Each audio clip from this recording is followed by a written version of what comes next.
कार्यक्रम और ख़ास चैनल पर ख़ास लोग ख़ास मुलाकात में। Good evening sir. जी आप शार जी ये बताएं कि ये फिल्मी दुनिया का ख्वाब आपने कब देखा? सर ये मेरा ख्वाब जो था बचपन से था। जी। मैं जब छोटी थी तो मैं स्कूल में कॉलेज में परफॉर्मेंस करती थी और मैं चाहती थी कि मैं बॉलीवुड इंडस्ट्री में काम करूं, आगे बढ़ूं, लेकिन कुछ बंदिशों की वजह से मैं ये नहीं कर पाई। तो आपकी पहली शॉर्ट मूवी मियाँ कलाना 2015 में रिलीज हुई और इस मियाँ कलाना शॉर्ट मूवी पर अनेकों तोहमत लगाए गए। तो इस मूवी को जब आप कर रहे थे तो तब ये पता था कि ये दुनिया के 23 अवार्ड जीत पाएगी? जी बिल्कुल, क्योंकि जब ये मियाँ कलाना मूवी में मैंने वर्क किया है तो ये एक जानी मानी हस्ती मिस्टर नवाजुद्दीन सिद्दीकी क्या आपने उसको चाहा और कबूल किया?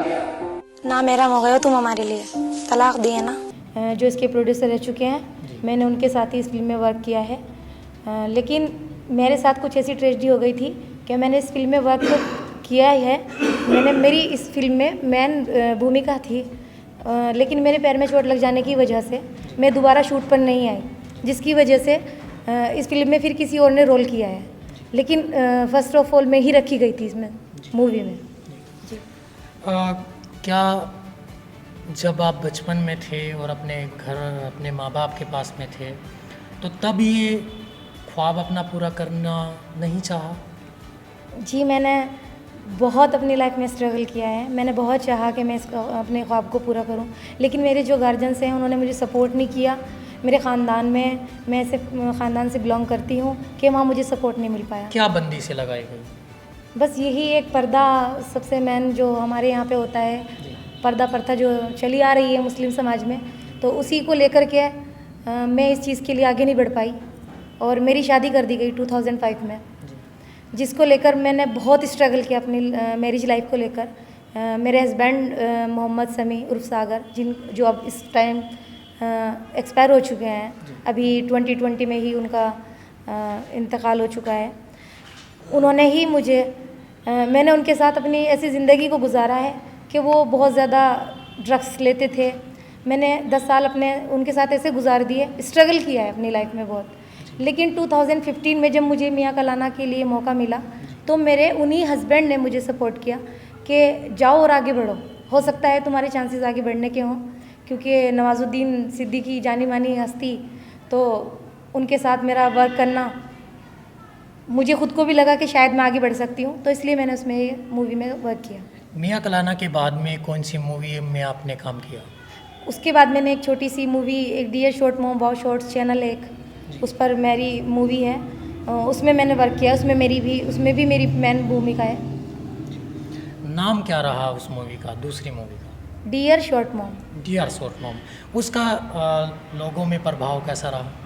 उसमें अच्छे काफ़ी व्यूज़ थे, कमेंट्स भी थे, लोगों ने अच्छे भी कमेंट्स किए हैं, बुरे भी कमेंट्स किए हैं, लेकिन अच्छा था, ठीक थी बस।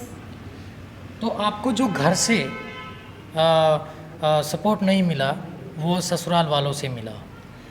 जी मुझे ये सपोर्ट अब आके जो मिल रहा है, अब मैं जो आगे बढ़ना चाहती हूँ, तो मैं आपसे बता देना चाहती हूँ कि अभी 2015 में जब मेरे पति ज़िंदा थे, जीवित थे, तो तब मैंने उनसे डिवोर्स लेकर के एक नॉन मुस्लिम से शादी की थी, क्योंकि मैं उनसे बहुत हार चुकी थी, थक चुकी थी उनके नशे से, घर का सामान वगैरह सब, ये सब मैं बोलना नहीं चाहती कैमरे के सामने, लेकिन मेरे हालात मुझे बोलने पर मजबूर कर रहे हैं।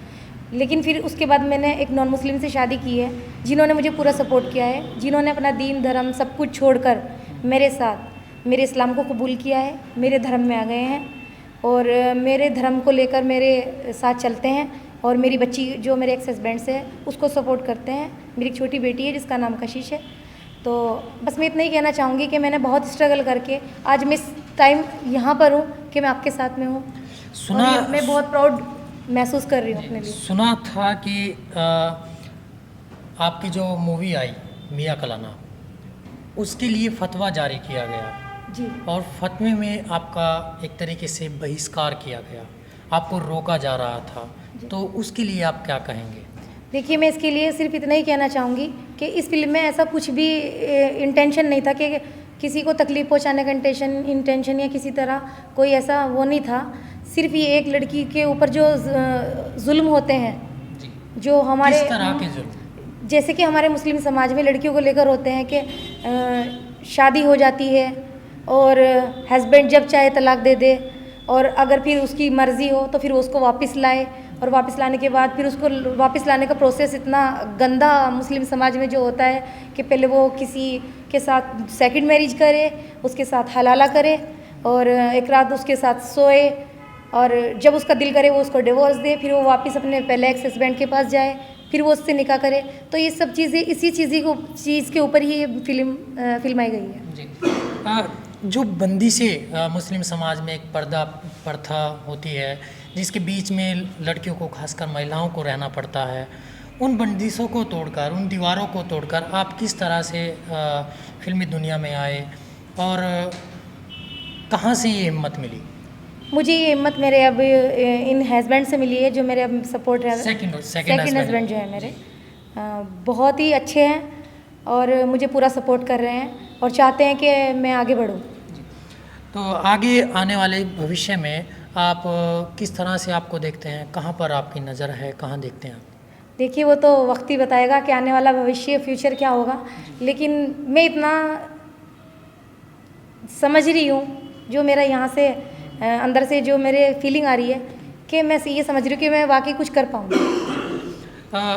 इस सोसाइटी में जैसे आपने संघर्ष किए हैं जी, उन दीवारों को तोड़कर आप आई हैं, जी। एक सामाजिक दायरा जो है खासकर लड़कियों के लिए, जी, बहुत सारी लड़कियां हैं जो फिल्मी दुनिया का एक ख्वाब देख रही हैं, अपने आप को देखती हैं जी, जी, कि मैं भी फिल्मी दुनिया में जाऊं और वहाँ पे नाम रोशन करूं। जी। तो उन लड़कियों के ख्वाब दबाए जा रहे हैं समाज के द्वारा, तो उनके लिए क्या कहेंगी?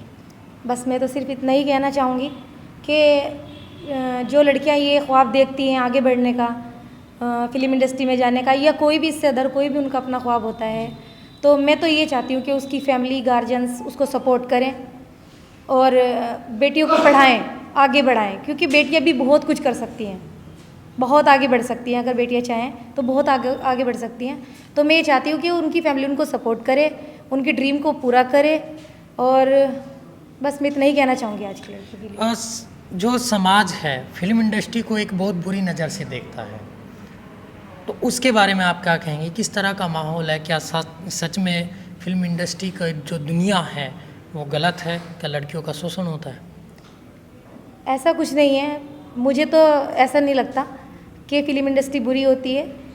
इनसे तो ये लोग, फिल्म इंडस्ट्री एक ऐसी चीज़ है कि वहाँ पे जाने से हमारा नाम भी होता है, मकाम आगे बढ़ता है हमारा, और कोई कुछ भी सोचता रहे, ऐसा कुछ नहीं है कि लड़कियों का शोषण होता है, लड़कियाँ आगे बढ़ती हैं। आई थिंक, मेरा मानना है। ये हमारे साथ में थी आबशार फैज़ी, और बता रही थी कि किस तरह से लड़कियों के सपने, उनके ख्वाब दबाए जाते हैं उन्हीं के परिजनों और सामाजिक लोगों के द्वारा, और किस तरह से वो अपने ख्वाबों को लेकर बढ़ती रही और संघर्ष करती रही। बता रही थी कि किस तरह से लड़कियों को अपने सपने साकार करने चाहिए और आगे बढ़ना चाहिए। तो हम धन्यवाद करते हैं आबशार सैफ़ी जी आपका हमारे स्टूडियो में आने के लिए, और ऐसे ही कुछ ख़ास लोगों से मुलाकात और बात आपकी कराते रहेंगे।